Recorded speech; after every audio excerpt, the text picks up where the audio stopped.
위기의 전세, 올해 말 역전세 피크다. 정부가 드디어 해법을 테이블 위에 올렸다.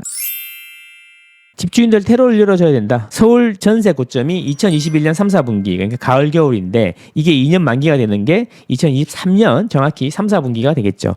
물론 3, 4분기가 되기 때문에 매물은 언제 내나요? 매물을 이제 지금부터 내놔야지. 전세를 빼가지고는 돈을 못 돌려주니까 매매로 돌려야겠지. 그래서 지금 매물이 증가하고 있는 거죠. 전세 매물은 줄고. 그래서 전세 가격은 이제 소폭 상승을 계속 할 것 같고 매매는 보합으로 갈 것 같다. 이런 이야기입니다. 하반기 역전세 규모 확대될 듯하다. 그래서 이제 문제는 이제 이게 매물이 자꾸 늘어나면 또 지급이 또 급나갈 수 있으니까 경착륙도 갈 수 있잖아. 그래서 역전세가 매매값을 끌어내릴 수도 있단 말이야. 그러면 안 된다. 집주인들한테도 테러를 열어줘야 되는 거 아니냐. 이런 이야기가 나온다는 거죠. 한번 읽어볼게요.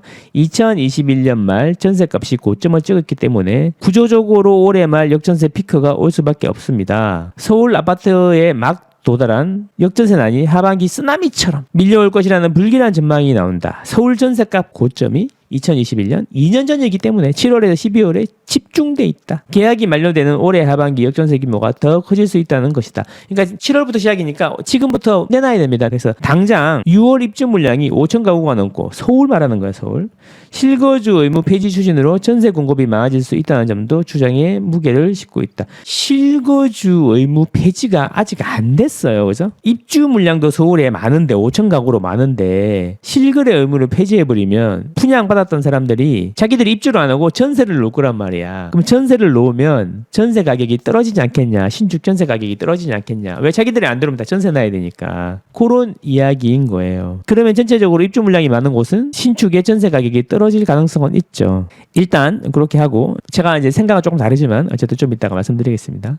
30일 아시아경제가 서울자치구 세대수가 가장 많은 아파트 25곳의 전세값을 추적해봤더니 2021년 하반기 최고가 집중도가 높았다. 뭔 소리냐? 9월, 10월에 가장 많았는데 강서구에서 제일 큰 아파트 강서 힐스테이트 9억, 관악구에서 제일 큰 단지 관악 드림타운이 7억 2천.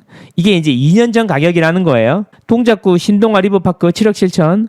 중구 남산타운은 8억 5천만 원이 각각 최고가를 경신했는데 9월하고 10월에는 동대문구의 레미안 위브, 마포 마레프, 그 다음에 DMC 파크뷰 자이, 서초 반포 자이, 양천구 목동 신시가지 14단지 이런 대단지들을 추적해 보니까 9월 10월에 집중돼 있더라. 2년 전 9월 10월에 전세 가격이 최고로 찍었더라. 이런 이야기예요. 그래서 이것들 때문에 역전세 물량이 많이 나올 거다. 이런 이야기인 거죠. 4월, 5월, 7월, 8월 이렇게 쭉 있는데 이게 숫자 있잖아요. 숫자. 이 숫자가 이제 큰 게 뭐냐면 요때 이제 대단지들의 역전세가 심할 거다 이런 이야기 하는 거야. 보면 피크가 10월이야, 10월. 그러면 10월이면 6, 7, 8월 이럴 때부터 매물이 나올 거란 말이지. 매물이. 그죠? 그렇지 않겠어요? 그래서 이제 6월부터는 매물이 더 쌓일 수 있겠다. 이런 이야기인 거죠. 자, 전문가들은 이를 근거로 2년이 지나 해당 고점 계약이 만료되는 올해 하반기 역전세 규모가 크게 확대될 수 있다고 본다. 저도 어느 정도 동의합니다. 새로운 세입자의 보증금으로 기존 세입자의 보증금을 반환할 수 없는 사례가 만연해질 수 있다. 있다가 아니라 그래 팩트야 팩트. 2년 전에 10억에 계약했는데 지금 전세가 7억이야. 그러면 새로 들어오시는 분 7억 받아가지고는 안 되잖아요. 맞잖아요. 그죠? 예. 그래서 전세 계약 사이클을 고려하면 올해 하반기 역전세에 해당하는 규모가 크게 확대될 수 있다. 전세 가격은 이미 매매 시장과 같이 크게 조정을 받았기 때문에 전세값 하락이 깊어지기보다는 역전세의 넓이가 넓어져 피해자가 늘어날 수 있다는 뜻이다. 무슨 이야기냐? 지금은 전세가 많이 빠져가지고 전세가 더 빠지진 않을 건데 어쨌든 역전세는 발생할 거다. 근데 그게 광범위하게 일어날 거다. 그로 인해서 매물이 늘어날 거다. 그래서 하방 압력이 있고 경착륙이 다시 올 수도 있겠다라는 거죠. 서울 아파트 전세값은 5월 넷째 주 기준으로 1년 4개월 만에 상승 전환했다. 상승 전환한 이유는 뭐냐면 너무 많이 빠져서 가격이 너무 하락해서 그리고 전세자금 대출 금리가 떨어져가지고 이자 부담이 적어져서 전세 수요가 붙으면서 상승 전환했다 이런 거죠. 그래서 이게 연말로 갈수록 제 생각인데 전세는 조금씩 오를 것 같아요. 그래서 역전세가 이제 점점 조금씩 개선될 것 같은데 그래도 어차피 이제 몇 억씩 역전세 나는 사람들은 분명히 존재할 거단 말이죠. 그 숫자가 점점 늘어날 거다 이런 이야기죠. 자, 이렇게 되면 실거주 의무 폐지를 해버리면 실거주 의무가 없어지면 전세 공급이 증가해. 분양을 받았으면 실거주로 들어와야 되는데 실거주 의무가 폐지돼버리면 내가 안 살고 전세를 놓을 수 있다. 그래서 신규 입주가 터지면 전세 가격이 내려갈 수 있다라고 하는데 맞습니다. 이렇게 되면은 그럴 수 있습니다. 아직 확정 안 됐지만 실거주 의무 폐지되면 그럴 수 있어요. 신축 전세 가격이 떨어질 수 있는데 그럼 한번 생각해 볼까요? 자, 봐봐요. 제가 청약을 받았어요. 그래서 이제 새로운 아파트로 들어가야 되는데 실거주 의무가 폐지되면서 내가 그 집에 안 들어간단 말이야. 그럼 어떻게 되죠? 그 집이 새 집이 전세가 나오겠죠. 그러면 새 집이 전세가 몰리면서 새 집 입주하는 동네가 전세 가격이 약세가 될 거란 말이에요. 자, 반대로 생각해 볼게요. 내가 실거주 의무가 있어서 또는 내가 거기 이제 입주를 해야 돼서 입주를 들어간다고 쳐봐요. 서울 기준으로 들어간다고 쳐봐요. 광역시도 마찬가지겠지만 그러면 이분은 기존에 살고 있던 데가 있을 거 아니야. 근데 잘 생각해 보면 기존에 3년 전에는 가점제가 확대돼 가지고 무주택자 아니면 당첨받기가 힘들었거든. 그리고 가격도 많이 올랐단 말이야. 그러면 내가 그러니까 청약을 받았는데 실제로 입주를 하게 되면 기존에 살던 동네 전세를 빼야 되기 때문에 기존에 살던 동네 전세가 나오게 되고요. 내가 입주를 안 하면 기존에 살던 동네에는 전세가 안 나오고 신축 입주한 동네에 전세가 나오게 돼 있어요. 어차피 그게 도긴 개긴 밑에 돌 빼가지고 위에 올리는 것밖에 없다는 거예요. 그래서 이제 구축의 전세가 조정을 받던가 아니면은 신축의 전세가 조정받던가 둘 중에 하나인데 똑같다는 이야기죠 결국에는. 그래서 실거주 의무가 없어지면 전세 공급이 증가하는 게 아니라 똑같아요. 그냥 다만 신규 쪽의 전세 공급이 조금 늘어나거나 아니면은 구축의 전세 공급이 조금 늘어나거나 둘 중에 하나라는 겁니다. 그냥 그럴 것 같잖아. 입주 많으니까 입주 많으니까 막 빈집 많겠네. 그거 다 채우려면 전세 무지하게 놓겠네. 전세 가격 떨어지겠네. 그래서 입주 많으면 전세 떨어진다 공식 딱 생각하고 있었는데 실거주 의무 폐지한다니까 더 많이 떨어지겠네. 그게 아니라 실거주 의무 폐지하면 신축 이전세 공급이 늘어나는 거고 실거주 의무 있으면 구축 이전세 공급이 늘어나는 거다. 이런 이야기죠. 어쨌든 당장 다음 달 서울의 입주 물량이 쏟아지는 것도 전세시장 불안 우려를 키운다. 부동산 114에 따르면 5월의 연건인 서울 입주 물량이 6월에 5,118가구로 늘어난다.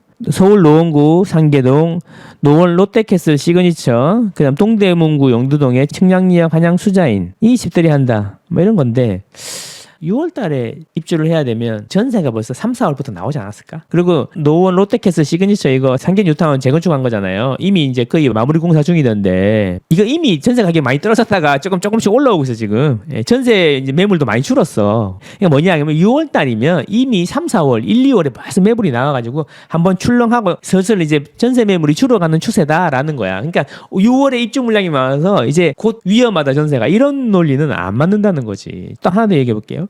개포동에 입주 물량이 많아서 개포동발 전세 위기가 올 거고 그 전세 위기로 인해서 전체적으로 서울시장이 다운될 거다라고 하락론자들이 그렇게 얘기하더니 지금 그래서 개포동의 전세가 계속 떨어지고 있냐고. 그죠? 막상 입주 다가오니까 떨어졌던 전세가 다시 올라가잖아요. 뭐 하는 거야 이게. 지금은 물량보다 계속 말씀드리지만 금리가 더 중요하다는 사실을 잊지 말자. 시장 금리가 떨어졌기 때문에 신규 입주로 인해서 전세 가격이 떡락하는 그런 게 훨씬 약할 거다 이런 이야기야. 지금 계속 말씀드리잖아요. 작년부터. 금리의 논리로 시장이 돌아가고 있다. 물량의 논리로 돌아가는 게 아니라 그게 중요하다. 그리고 서울에 뭐 2, 3층 가구 들어온다고 괜찮아. 금방 잠깐이야. 그리고 헬리오시티 입주할 때 봐라. 9,950세대 입주할 때. 아니 그때 막 헬리오시티 때문에 서울이 다 주춤하지 않았냐. 뭔 소리 하는 거야. 전국이 다 주춤했어 그때. 헬리오 있는 동네가 조금 더 주춤했을 뿐이지. 그리고 좀 시간 지나니까 전세 가격 금방 올라가고 집값 금방 올라갔단 말이야. 그때를 또렷이 기억하고 있습니다 저는. 입주 물량이 전월 대비 크게 늘어나는 만큼 전세 시장에 미치는 하방 압력이 상당할 전망이다. 자, 상당할 전망이다. 아닌 것 같다라는 거지. 역전세 대비가 필요하다. 역전세 대비는 필요해. 근데 신축 때문에 그런 건 아니다. 이런 이야기죠. 어쨌든 다만 전체적으로 하반기 서울 입주 물량이 상반기보다 적어. 금리도 떨어지는데 입주 물량도 적어져. 전세는 오를 것이다. 전세 매물도 줄고 있다. 그래서 금리가 아주 빠르게 떨어지고 전세 매물이 급하게 줄어들면 하반기 역전세 압력이 완화될 수 있다. 하지만 역전세는 분명히 발생할 거다. 그런 이야기입니다. 올해 서울 아파트 입주 물량은 상반기에 13,578건, 하반기에는 9,480건으로 줄어든다. 그래, 올해 입주 물량 적다니까. 25,000밖에 안 된다니까. 전세값 하락폭이 줄어드는 방향으로 갈 것. 만약 하반기 역전세난 확산이 현실화되면 거래 절벽에서 벗어난 서울 부동산 시장이 다시 경색될 수 있다는 우려도 나온다.